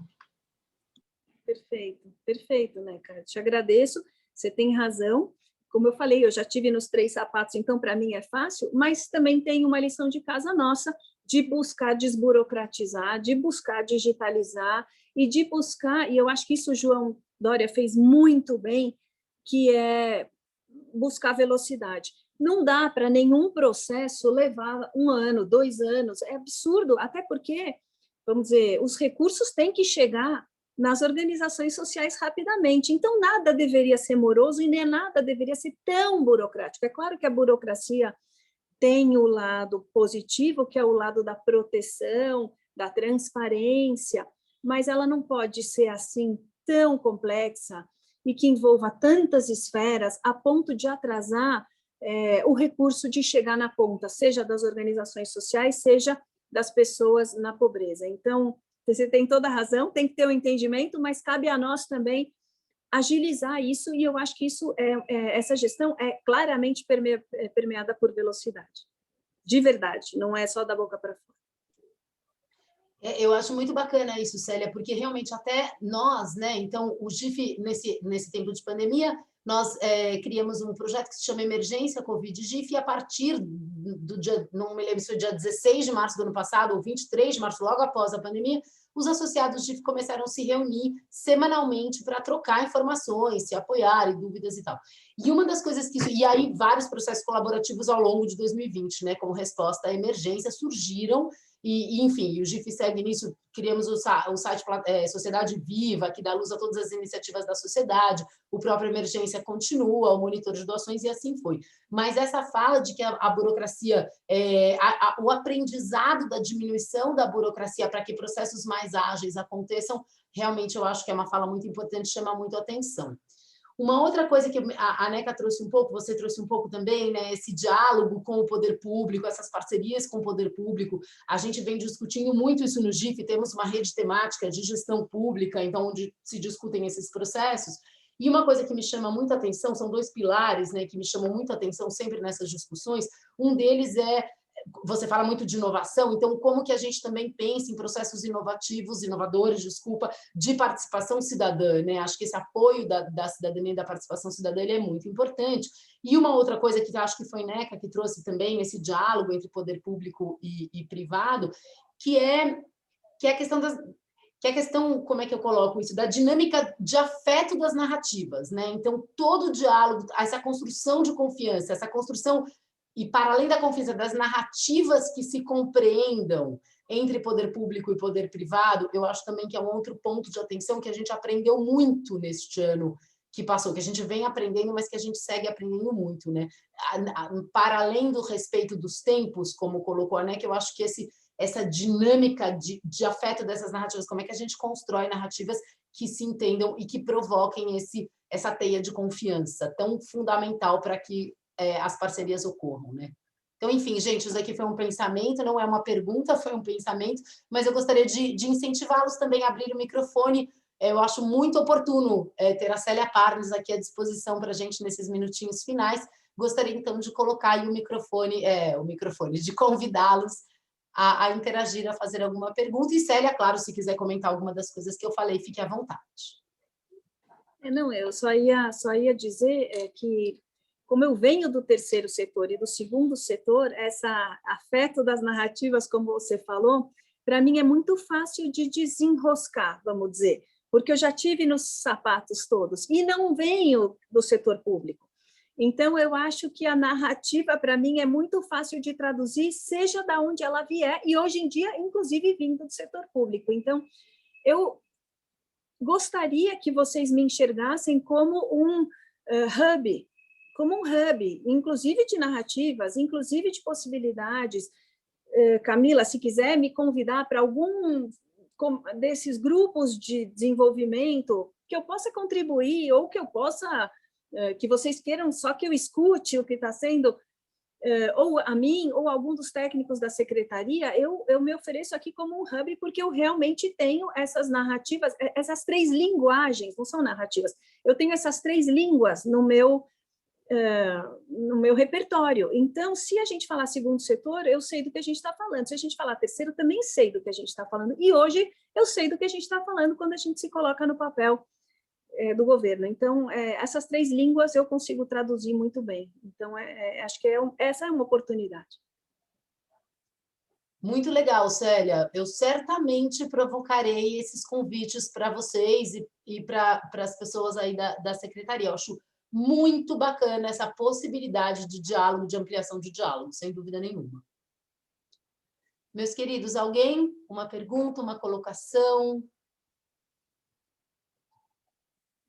Não sei se está todo mundo avexadinho. Hoje nem é segunda de manhã, hoje já é terça de manhã. Vamos lá, Camila. Eu vou dar só um alô rápido. Célia, eu imagino a solidão.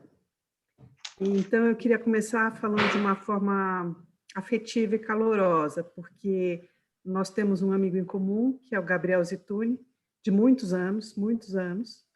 Então, eu conheço o teu percurso. E nós temos ainda um vínculo ainda mais antigo, porque eu fui colega e continuo em contato com a Valéria, com a tua irmã. Eu fiz arquitetura com ela. Ai, que legal. Então, te dizer que você me inspirou. Também? Você é parente da Araci, não? Da Araci? Não. O meu marido era Otávio Roth, era um artista plástico muito amigo do Gabriel. Okay. E é daí que vem minha amizade com o Gabriel. Ok. Mas, então, só para te dizer que, embora a solidão aqui nessa sala esteja assim um pouco pesada, eu acho que, como eu, deve ter gente que tem alguma eventual conexão com você, com sua história. E se eu posso fazer só uma pergunta, não é de forma alguma uma crítica, porque eu imagino que o tamanho do desafio, inclusive, coroado com a pandemia. Mas uma colocação, e aí eu me coloco como superintendente da Fundação Tarsílio Costa, que é uma fundação pequenininha, mas que tem uma prática muito voltada para uma atuação no viés do comunitário e fortalecimento de competências coletivas. E fico aqui olhando a NECA Setúbal e pensando que a Fundação TID Setúbal também tem essa prática de olhar para o coletivo e para o território. E, para mim, eu achei que vocês estão acertados, as colocações são muito interessantes, mas eu senti um pouco de falta, ou de talvez não foi mencionado, não estava aqui, do atuar no coletivo, da integração e do grupo como uma possibilidade também de ajudar e fortalecer essa mudança e essa mobilidade social. Porque muitas vezes, num território em que você tem uma quantidade grande de fragilidades, só apoiar um indivíduo, mesmo que olhando também a família, pode não ser o suficiente para ajudar essa evolução aí que é pessoal, mas que na comunidade ela pode ser alavancada e, inclusive, criar uma condição de se irradiar de alguma forma e beneficiar outros que nem estão, às vezes, sendo diretamente atendidos. Então, só uma colocação. Não é crítica, eu acho que você está fazendo um trabalho muito bem feito.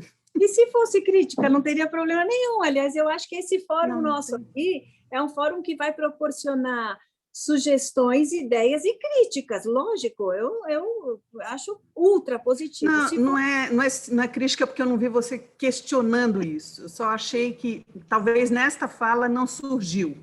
E aí eu queria te provocar nesse sentido. Então, vamos lá. Todos os tradicionais atendimentos da assistência social, do Sistema Único da Assistência Social tradicional, são baseados em convivência, todos. O sistema de atendimento social à família, o programa de atendimento à família, os centros de convivência de idosos, todos os programas da assistência social são basicamente lastreados em convivência, em fortalecimento do grupo, sempre são feitos os trabalhos coletivamente, muito raro, a não ser busca ativa e serviços de alta complexidade que são individualizados, a proteção básica da assistência social, ela é basicamente feita no coletivo. Então, isso está permeadíssimo na nossa atuação no território, e é assim que funciona, inclusive, a tipificação dos serviços todos tradicionais da assistência social. O que, um pouco, e nisso você tem razão, eu acho que você teve percepção nesse sentido, a nossa gestão, a minha gestão, junto com a Naira e nosso grupo de inovação, ele buscou o que não tinha no desenho da assistência social tradicional. E muita coisa a gente não encontrou, e que a gente achou que precisava, porque a sociedade está diferente. Como eu falei, o idoso nem é mais aquele idoso, a mulher não é mais aquela mulher, e o jovem também não é mais aquele. Então, assim, ou a gente fazia alguma coisa absolutamente contemporânea, ou a gente ia continuar com um sistema de assistência social que não impulsiona, não autonomiza e não cria mobilidade social. Então, todos os centros de convivência continuam, todos os serviços de convivência coletivos continuam, mas o que a gente foi buscar é o que não tinha. E o que a gente tinha que pilotar, e o Estado de São Paulo tem essa musculatura para pilotar programas de assistência social. E foi com base nessa musculatura e nessa coragem, na verdade, de desafiar um sistema mais antigo que a gente buscou implantar soluções mais contemporâneas, que falassem com o jovem de hoje em dia, que falassem com o idoso, entre aspas, de hoje em dia, e que falassem com a mulher de hoje em dia. Então, assim, pintar pano de prato, vamos dizer, num centro de convivência, pode ajudar, sem dúvida, as questões de violência contra a mulher, essa convivência, essa troca entre elas, mas não é a solução para a mulher de hoje em dia, porque a mulher de hoje em dia está buscando, a gente sabe por todos os estudos, ela é a grande motor dessa família, muitas líderes de família monoparental, como a Naira deve ter falado, enfim, e assim vai. Nós estamos falando de mulher, podemos falar de jovens, de adultos, de crianças, todos eles já não são mais o mesmo do desenho tradicional. Então, a gente buscou, Ana Beatriz, inovar, buscar o que o governo do Estado de São Paulo poderia criar em termos de novas soluções, de novas propostas e novos pilotos que amanhã ou depois poderão fazer ou não parte de um grande sistema único da assistência social. Enfim, se não fizerem, não tem problema, mas a gente sabe que aqui no governo do Estado a gente vai pilotar com métricas, com avaliação de performance, para ver se o que a gente está propondo realmente cria mobilidade social, que é uma coisa que eu faço questão absoluta, seja o que for que esse meu investimento de 4 anos aqui nessa cadeira me leve, o que eu gostaria é que apresentar alguma coisa que criasse mobilidade social e não assistir a pessoa na condição que ela está. Longe de mim essa ideia de pano de prato, pelo amor de Deus. Eu estou falando em grupos coletivos, mas com olhar renovado, obviamente. Mas tudo bem, entendi que vocês continuam atendendo também no sentido da comunidade. Obrigada. Claro. Imagina, obrigada a você. Olá, queria fazer uma pergunta também. Primeiro, agradecer ao GIF por promover. E muito feliz de ouvir Naira e Célia, porque sempre a gente viu esse abismo entre o público e o privado e o social, então ouvir esse interesse já é mágico. Então, eu sou Gustavo, eu trabalho na Accenture, que é uma consultoria de inovação, tecnologia, e eu lidero a área de investimento social aqui no Brasil.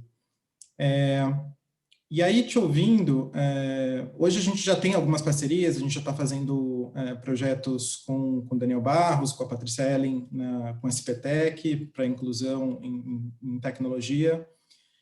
E aí eu queria te perguntar, Célia, se você tem hoje algum objetivo, quais são, descendo para um plano um pouco mais tático de operação, assim, quais são as necessidades da secretaria, ou quais são os modelos, podem ser até internacionais, que vocês buscam trazer para o Brasil, ou num plano mais tático, quais seriam algumas possibilidades de parceria com o setor privado hoje para vocês? Como a gente poderia contribuir na prática? Assim? Claro que vocês citaram sobre trazer pesquisa, dado, pilotos, mas eu queria te ouvir um pouquinho mais sobre essas necessidades latentes de hoje. Então, Gustavo, bom, legal você querer saber disso. É isso, basicamente, dados, pesquisa, pilotos, sim, mas eu acredito numa coisa que nem sempre faz parte de uma lista. Se eu e você sentarmos amanhã para uma reunião, a gente vai descobrir coisas que você tem no seu portfólio de possibilidades e coisas que eu preciso e que convergem com o seu portfólio. Nem sempre tudo já está listado como necessidades. Então, eu falei em grandes linhas, como estudos, como dados, como pilotos, mas provavelmente se a gente sentar para tomar um café, você vai me falar, você sabe que na desenvolvimento econômico a gente teve essa possibilidade, e com certeza isso surgiu não com base numa lista, surgiu com base em algumas conversas.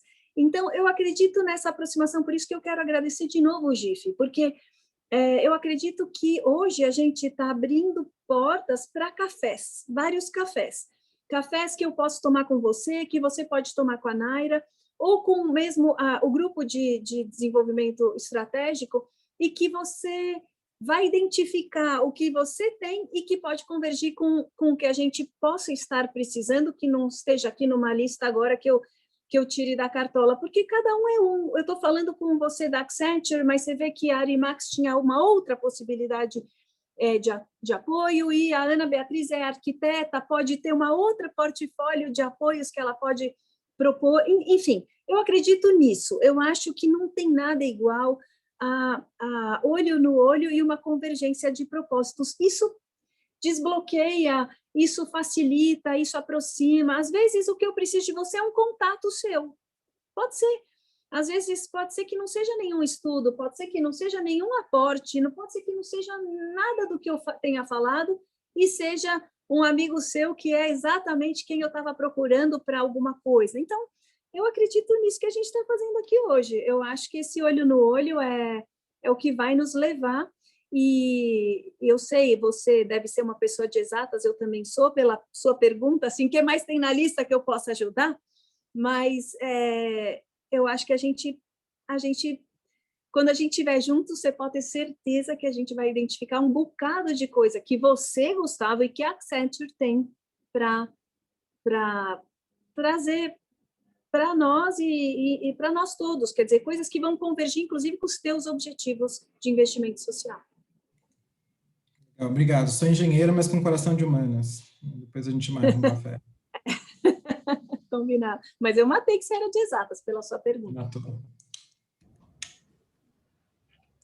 Oi, pessoal. Também queria aproveitar para fazer uma pergunta, agradecer também o GIF pelo espaço e a Célia pela oportunidade. Eu também acho que, assim como o Gustavo, acho que fico super feliz de ouvir, né, essa abertura da secretaria e também de uma pessoa que já teve, né, enfim, fluiu sobre muitos lugares e que acho que tem esse conhecimento de causa. Acho que isso é super importante.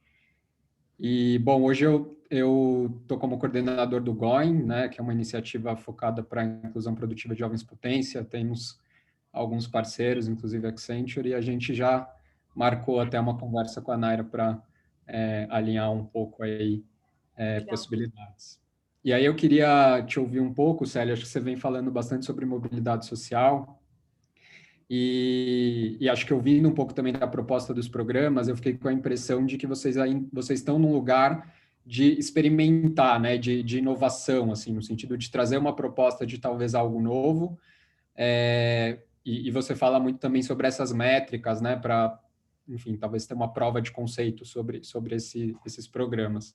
E aí eu queria entender um pouco qual é a visão de vocês como secretaria, assim, para esse ciclo, né, assim, o que é talvez o grande objetivo, é de fato prototipar essas coisas e conseguir ter um resultado mensurável para talvez deixar de legado, vocês querem consolidar algumas iniciativas a partir disso, e o que você considera que tem sido viável fazer, né, também considerando recursos e tempo limitado? Boa, ótima pergunta, adorei. Olha só, é Welson, né? Te chamo de Welson ou Welson? Welson. Deixa eu te falar uma coisa, de abrir o coração de novo. Eu poderia ficar aqui 4 anos só gerindo os programas que estão aqui. E faria uma excelente gestão. Eu poderia. São programas consolidados, programas tradicionais, baseados em muitos estudos, comprovadamente pelo país inteiro, são similares, e faria uma excelente gestão. Dá para fazer isso. Mas não é nem um pouco o meu perfil. Eu acho que sentar numa posição no governo do Estado, que é essa musculatura, do Estado de São Paulo, que tem essa musculatura, não é para gerir apenas e tão somente o que a gente tem, e sim está instigada, indignada, incomodada a ponto de buscar outras soluções, mais soluções. E eu não estou querendo nenhuma medalha por nenhuma inovação que vai deixar o programa com meu nome, não é isso. O que eu estou querendo é buscar outras coisas. Como eu falei, eu enxergo o idoso diferente. Eu enxergo que ele não é aquele de 10 anos atrás. Eu enxergo a mulher muito diferente de quando os programas para mulheres, alguns foram criados. Então, assim, não dá para eu só gerir com esse incômodo que eu tenho. Eu sou estimulado o tempo inteiro a criar. Eu sou assim. Olha, pode ser, Welson, que nenhum desses programas se comprove. Pode ser que eles não se comprovem eficazes, com boas métricas, mas o que eu não podia era não tentar, não testar, não pilotar, não arriscar. E tudo isso, quer dizer, não foram coisas tiradas da cartola. Você sabe, a Naira deve ter falado. Todas essas coisas são com base em estudos contemporâneos de estudiosos que enxergam, por exemplo, que a poupança cria na pessoa, estou pegando o exemplo do Prospera, cria na pessoa aquele sentimento de que ela tem uma reserva, de que ela tem segurança, de que ela pode ser bancarizada, de que ela tem dignidade para entrar no banco com o seu cartão, que não é o cartão do Bolsa Família, é o cartão do banco, que ela sabe, mobilidade social, não só estou falando em questão de renda, estou falando de toda a dignidade do indivíduo que começa muitas vezes por essas questões. E a autoestima do chefe da família, que tem uma poupança, que está entendendo que ele está formatando um projeto de vida para gerar recursos para sempre para a família dele, quer dizer, se ele entender como ele gere isso, ele vai sair dessa situação tão dramática e amanhã ou depois vai pôr o telhado, e amanhã ou depois vai fazer o piso, e amanhã ou depois ele vai mudar para um outro lugar. Então, tudo isso é mobilidade, tudo isso é dignidade, e eu não conseguiria não implantar esses novos programas, não ter uma área de inovação, não ter uma área de gestão estratégica, eu jamais conseguiria fazer isso, ainda mais entendendo a potência de um motor como esse, que é o governo do estado de São Paulo. Então, a gente tem que acreditar. E você falou uma coisa também importante, super importante, que é a limitação de recursos. Vindo do terceiro setor, eu tenho aquela fantasia de que não existe limite de recursos, porque como no terceiro setor nunca tem recurso para nada, e numa organização social nunca tem recurso suficiente, você sempre vai buscar e vai captar, eu entendi do mundo que bons programas e projetos sempre encontram funding. Sempre. Eu nunca vi uma ideia bem embasada, genial, bem gerida, com transparência, onde você conhece o gestor, não encontra funding. Então, eu não vejo nunca a limitação de recursos. Eu só acho que assim, a coisa está bem embasada, está estruturada, está na mão de gente séria, motivada, interessada, o recurso vem. E ele tem vindo. Então, eu vi isso acontecer na Unibis, eu vi acontecer na Unibis Cultural, que muitos de vocês conhecem, com certeza o pessoal aqui da Fundação Arimax conhece muito bem, e o que foi a Unibis Cultural e como o recurso vem, porque são programas consistentes, onde você conhece o gestor, conhece a história do gestor, e as coisas dão certo. Eu sou uma otimista. Legal, obrigado, Célia. Bom dia, eu sou Ana Lídia, da Fundação FEAC de Campinas. Agradecer ao GIF por esse espaço, agradecer a Célia e a Naira pelas contribuições. E, na verdade, algumas coisas que a Célia trouxe me motivaram aqui a falar, assim. Bom. Célia, eu tô, assim, na verdade, são mais, não sei se é uma pergunta, mas são mais pensamentos que me trouxeram a falar aqui. Quando a gente pensa na política pública de assistência social, eu concordo com você que ela tem aí mais de 15 anos, que ela não foi reformulada, ela não foi revista, e que, de fato, o jovem, o idoso de 20 anos atrás não é o mesmo, as demandas não são as mesmas, e principalmente pós-pandemia, isso se agravou de uma forma alarmante, né?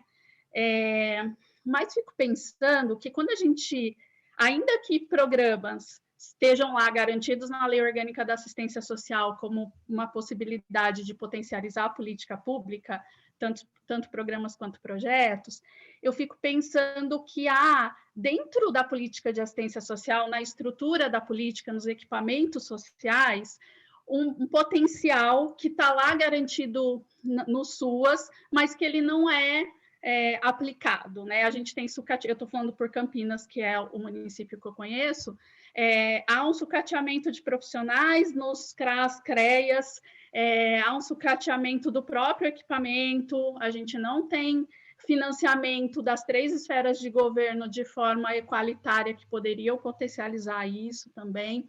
Então, eu acho que várias coisas, eu penso, né, que várias ações que a gente às vezes promove por meio de programas, elas poderiam estar dentro dos equipamentos sociais da estrutura da política, porque a gente acaba nos programas fazendo recortes e que são necessários. Eu tô aqui pensando no âmbito micro, você precisa pensar no âmbito de Estado, né, que é muito mais macro, mas a gente precisa fazer recortes. Os programas eles não atendem a população de forma igualitária, né?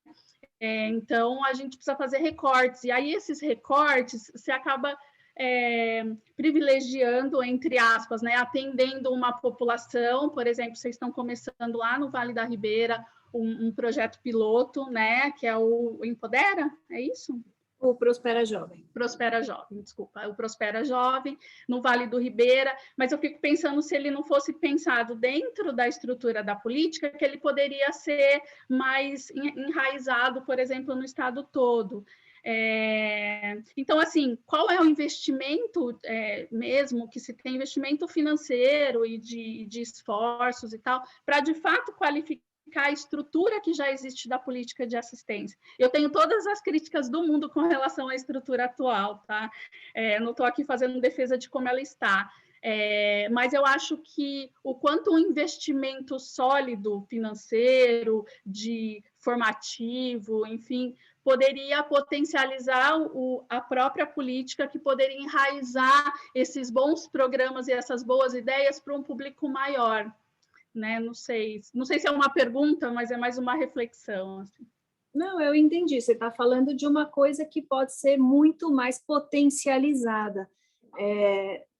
Como piloto é um pouco difícil de fazer isso. Os pilotos eles têm que ser mais segmentados, senão a gente não consegue fazer um projeto piloto usando a rede inteira da assistência social, os CRAS, os profissionais e tudo isso, porque, como você mesma falou, eles são poucos em locais que muitas vezes não tem mais condição, realmente recebeu pouquíssimo investimento a política de assistência social, mesmo a nível federal, mesmo o Ministério da Cidadania. Hoje a gente vê o quanto ele enfim, é pouco representativo, vamos dizer, e muitas vezes usado politicamente. Isso não vai fazer nenhum bem para a assistência social e para as pessoas mais vulneráveis do Brasil. Então, o que a gente acabou, Ana Lídia, propondo aqui é buscar fazer um piloto, e aí sim, uma vez que ele se comprove com métricas, com desempenho, ter feito essa mobilidade, ou seja, qual for o objetivo de cada um deles, o longevidade é diferente, cada um deles é diferente, o recomeço é diferente, conforme eles se comprovem efetivos, daí sim, claro, eles têm que fazer parte de uma grande rede estadual, a princípio, e, se Deus quiser, até adotado por uma política federal. Mas difícil pilotar nessa rede tão grande, com tantas fragilidades como você conhece, com tantas também resistências, Ana Lídia. Essa política ela também é muito politizada, a política da assistência social. E às vezes a gente encontra resistências não porque não seja bom o programa, mas simplesmente porque o governador é de um partido, a Célia, eu não sou de partido nenhum, mas vamos dizer que eu fosse de outro partido, e a fulana é mais da direita, da esquerda, do centro, então, não, sabe, tem isso, acontece também. Então, eu acho que os pilotos têm que ser feitos de forma um pouco mais contida, e depois, sim, permearem por toda essa rede, e a capacitação e a qualificação dos profissionais 100% fazem parte da atuação da Secretaria, sim.